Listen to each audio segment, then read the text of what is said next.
ধর্ষক জেলে বসে পোলাও কুমড়া খায় আমাদের টাকায়। আমরা এই দৃশ্য আর কতকাল দেখবো? রামিসার বাবা বলল আমি বিচার চাই না।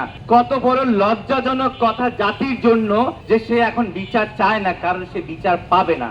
এই যে সংসদে আপনারা হাত চাপড়ে চাপড়ে বলেন ইমোশন দিয়ে রাষ্ট্র চলে না, হাসতাবকে পাটোয়ারিকে বলেন এই যে সংবিধানের বুলি আওড়ান, সেই সংবিধানটা আপনি এখন কি দিয়ে ব্যাখ্যা করবেন?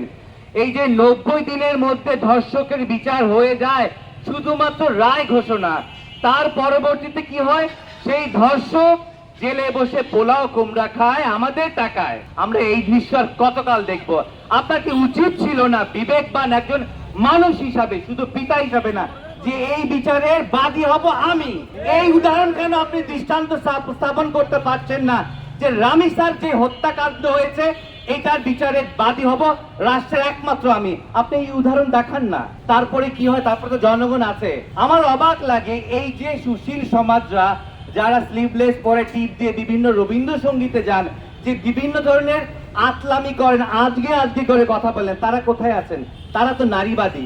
আমি এখন কি বলবো? তারা ট্রান্সজেন্ডারও আপনাদের থেকে ভালো, তারাও এটা নিয়ে কথা বলে। কোথায় আজকে স্কুলের টিচাররা? আমি বলি আপনারা সবাই রাস্তায় নামেন, যতক্ষণ পর্যন্ত না আসলে এখন এই কথা বলবে আমি মব সৃষ্টি করছি।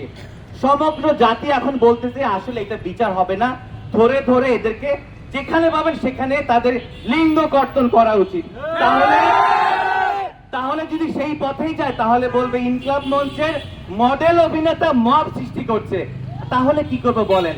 আপনারা চুপ থাকবেন, সংসদে বসে বসে আপনারা আমাদের সংবিধান বুঝাবেন। কয়টা মানুষ সংসদ বুঝে?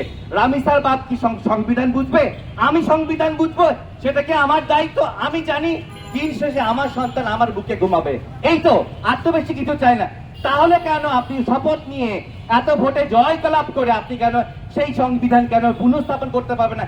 কেন বলতে পারবেন না 90 দিনের মধ্যে? শুধু রায় না, 90 দিনের মধ্যে অবশ্যই ফাঁসির কার্যকর শেষ করতে হবে।